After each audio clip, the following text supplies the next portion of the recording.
Hai teman-teman, jangan lupa sebelum kalian nonton video ini, klik tombol like, share, and subscribe. Selamat menonton! Halo, Assalamualaikum warahmatullahi wabarakatuh. Bertemu lagi dengan saya Ismi Mutia Nurul Jihad, mahasiswa STI Persis Bandung semester 4. Video saya kali ini masih berhubungan dengan pertugasan kuliah. Walaupun kita semua dalam keadaan berduka atas mewabahnya COVID-19, tapi jangan sampai menyurutkan semangat kita dalam menyelesaikan setiap tugas yang diberikan oleh ibu dan bapak dosen yang terhormat. Kita sama-sama menjadikan masa karantina ini menjadi masa produktif rebahan-rebahan klub. Nah, pada kesempatan kali ini saya akan mempresentasikan salah satu materi tentang faktor yang mempengaruhi perkembangan anak dari salah satu mata kuliah Psikologi Perkembangan Anak, dosen yang terhormat Ibu Intan Nur Amelia. Selamat menyaksikan. Nah, pembahasan tentang hereditas adalah sebagai sebuah gejala alami yang dialami oleh seorang anak yang tentunya akan mengarah pada proses keberlangsungan hereditas tersebut. Kemudian prinsip-prinsip apa saja sih yang akan ada atau akan muncul dari keberlangsungan hereditas tersebut? Berikut akan saya jelaskan atau akan saya jabarkan satu persatu. Nah, hereditas atau pewarisan watak ini adalah watak yang diturunkan dari induk ke keturunannya, baik secara biologis maupun gen atau DNA, secara sosial melalui pewarisan gelar atau status sosial. Nah, dalam hal ini hereditas diartikan sebagai suatu totalitas karakteristik individu yang potensinya baik fisik maupun psikis yang dimiliki individu sejak masa konsepsi. Nah, sebagai pewarisan orang tua melalui gen-gen. Apa itu konsepsi? Konsepsi itu adalah pembuahan ovum oleh sperma. Dari sanalah setiap individu memulai kehidupan sebagai organisme bersel tunggal yang merupakan perpaduan antara sel telur dan sel sperma. Nah, setelah itu maka terjadilah perpaduan kromosom yang menjadi 48 pasang. Dari 48 pasang itu kemudian diikuti oleh pembelahan diri yang menjadi dua organisme yang tersisa, yang mana pada akhirnya hanya akan ada satu organisme saja yang berhasil hidup dan menjadi atau yang lahir menjadi seorang anak. Nah, apabila dari kedua organisme tersebut berhasil hidup kedua-duanya, maka yang akan lahir ke dunia adalah seorang anak kembar gitu. Dari proses hereditas tersebut maka diturunkan lagi lah proses penurunan prinsip penurunan sifat pada hereditas menurut Tajam. Di sini saya akan menjelaskan yang pertama adalah prinsip reproduksi. Apa itu prinsip reproduksi? Prinsip reproduksi atau diartikan sebagai menghasilkan atau membuat kembali, di mana penurunan sifat-sifat hanya berlangsung melalui sel benih. Contohnya, ketika seorang ibu memiliki karakter yang disiplin, bisa jadi karakter tersebut menurun kepada anaknya, tapi besar kemungkinannya karakter tersebut juga tidak ada pada diri anaknya. Nah, kemudian yang kedua adalah prinsip konformitas. Apa itu prinsip konformitas? Yaitu suatu jenis pengaruh sosial ketika seorang anak mengubah sikap dan tingkah laku mereka agar sesuai dengan norma atau tingkah laku sosial yang ada. Misalkan ketika kita menengok orang yang sakit, otomatis karena normanya ketika menengok orang yang sakit itu kita harus membawa makanan seperti buah-buahan dan lain sebagainya, maka itu bisa menjadi pembelajaran bagi anak bahwa ketika kita menengok orang yang sakit itu harus membawa makanan. Kemudian ketika kita antri di ATM, kan tidak mungkin ketika kita baru datang langsung nyelek ke depan gitu, enggak kan? Tapi kita harus antri dulu. Itu merupakan contoh dari prinsip konformitas. Yang ketiga yaitu prinsip variasi, di mana prinsip variasi ini menjelaskan bahwa setiap individu mewarisi sifat atau ciri umum yang sama yang juga mewarisi sifat atau ciri yang berbeda. Misalkan dalam satu keluarga itu terdapat 5 anak.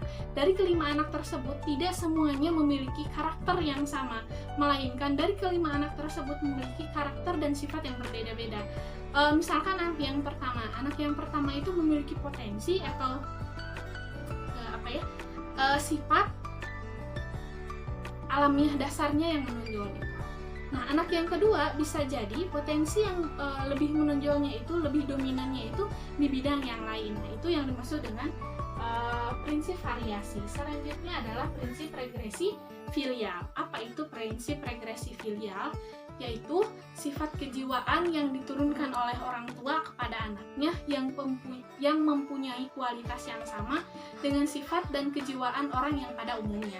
Contohnya, ketika kita mengajar di salah satu instansi pendidikan, jangan pernah menyamakan antara kecerdasan anak dengan kecerdasan orang tuanya. Misalkan orang tuanya seorang profesor, kita beranggapan atau memiliki mindset bahwa anak tersebut memiliki kecerdasan yang sama dengan orang tuanya. Tidak bisa seperti itu, karena bisa jadi anak tersebut memiliki kecerdasan yang lebih tinggi, atau bisa jadi anak tersebut memiliki kecerdasan yang lebih rendah dari orang tuanya. Nah, itu yang dimaksud dengan regresi filial. Kemudian selanjutnya saya akan menjelaskan tentang lingkungan perkembangan yang akan mempengaruhi pertumbuhan anak atau perkembangan anak. Nah, dari lingkungan ini merupakan faktor eksternal, yaitu keseluruhan fenomena fisik atau sosial yang mempengaruhi perkembangan anak. Meliputi apa saja? Yang pertama adalah lingkungan keluarga. Nah, kenapa lingkungan keluarga? Karena lingkungan keluarga ini memiliki peran yang sangat penting gitu bagi perkembangan anak. Yang dimana keluarga ini sendiri berarti semua pihak yang ada hubungan darah atau ras atau marga, dalam arti sempit orang tua dan anak. Nah, seperti kita tahu, ketika anak lahir di dalam keluarga yang harmonis, maka anak tersebut akan tumbuh menjadi seseorang yang cerdas dalam emosional maupun cerdas intelektual. Apalagi ketika keluarga tersebut memiliki atau menjalankan perannya sebagai lingkungan yang memberikan pendidikan, lingkungan yang memberikan kasih sayang, lingkungan yang memberikan pendidikan agama, sosial, budaya, dan lain sebagainya, maka anak tersebut akan terstimulasi secara alamiah sejak berada di lingkungan keluarga ini. Nah, keluarga juga dibagi menjadi dua, yaitu keluarga fungsional normal dan keluarga disfungsional. Apa maksud dari keluarga fungsional normal? Yaitu keluarga yang memiliki ciri-ciri diantaranya saling mencintai dan merangkul, saling mendengarkan, saling menghargai, sharing tentang permasalahan atau kejadian di luar yang pernah dialami oleh anggota keluarga yang lain. Nah, itu adalah ciri dari keluarga fungsional normal. Kemudian keluarga disfungsional normal itu dapat disimpulkan yang namanya disfungsional itu berarti kebalikan dari fungsional normal, di mana ciri-cirinya ini salah satu orang tuanya sudah meninggal, atau misalkan orang tuanya bercerai, atau misalkan ada keduanya tapi tidak memberikan efek atau tidak memberikan rasa kenyamanan kepada anak, tidak memberikan kehangatan kepada anak, maka imbasnya atau akibatnya ketika terjadi atau ketika terdapat beberapa ciri keluarga disfungsional tersebut akan melahirkan seorang anak yang dikategorikan oleh masyarakat dengan kata nakal gitu. Padahal nakal tersebut bukan artian anak tersebut ingin melakukan hal-hal yang negatif, tidak. Kalau kalian pernah nonton atau kalian tahu film animasi Naruto, nah film Naruto itu dia selalu membuat kekacauan, dia selalu membuat keributan ketika berada di kampung Konoha itu. Nah, kan tidak lain dan tidak bukan, apa yang dia lakukan itu hanya untuk mendapatkan pengakuan dari masyarakat bahwa dia itu adalah salah satu anggota masyarakat yang ada di Konoha.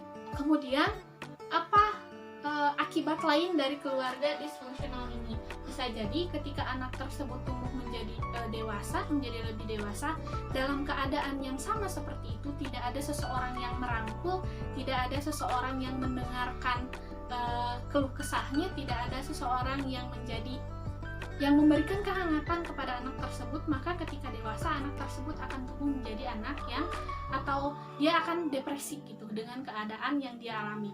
Kemudian ketika anak tersebut depresi, maka akan melampiaskannya kepada hal-hal yang negatif seperti kecanduan obat-obatan, seks yang aktif, dan lain sebagainya. Itu adalah akibat dari keluarga yang memiliki ciri-ciri disfungsional. Nah, bagaimana sih supaya si keluarga itu menjadi keluarga fungsional normal?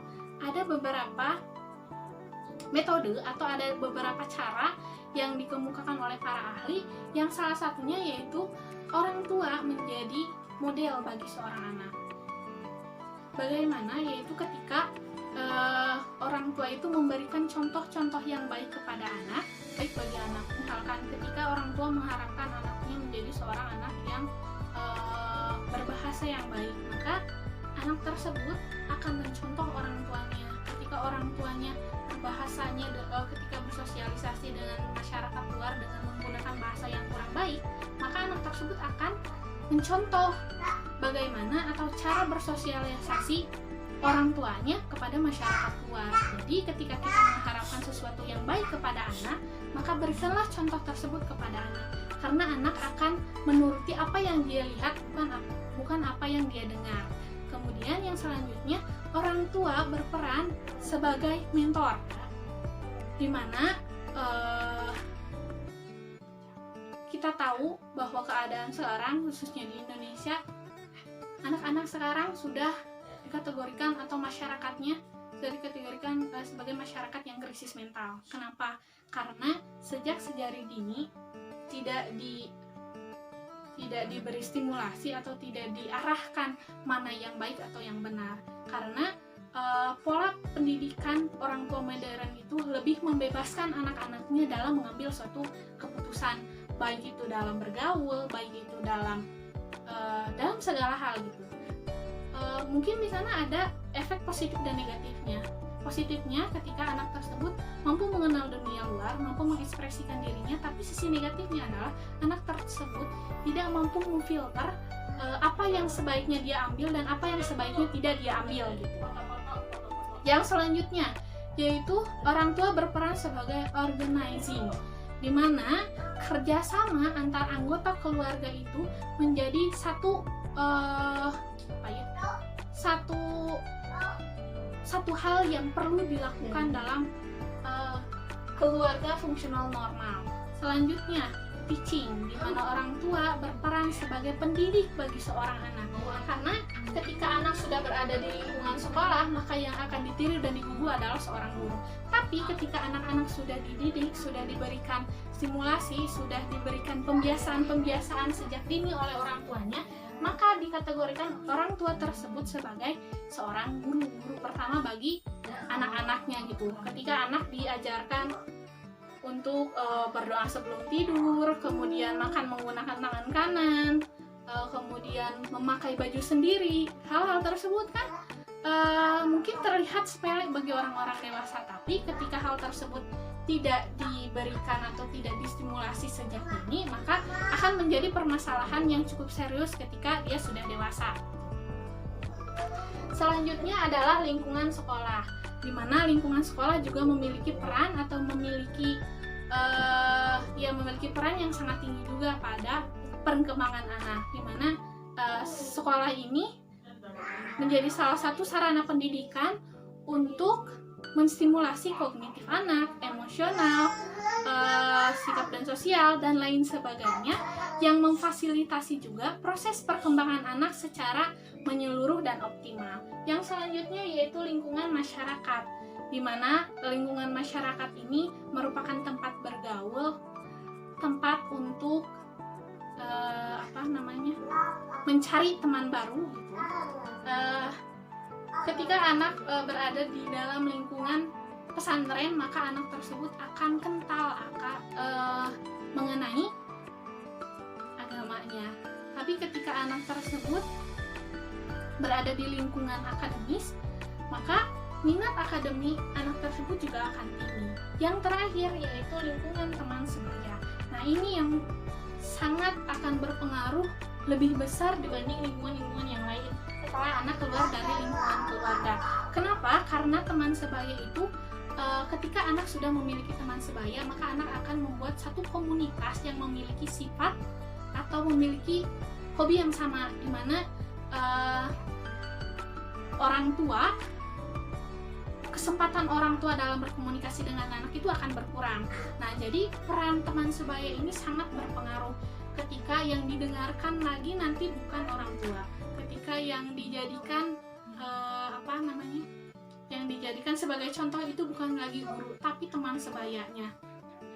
Maka apa yang harus dilakukan orang tua ketika anak tersebut sudah berada dalam lingkungan teman sebaya tersebut? Nah, yang pertama yaitu orang tua harus mengerti bahwa anak tersebut sedang berada dalam proses pertumbuhan gitu, yang mana ada masanya dia berada di lingkungan tersebut.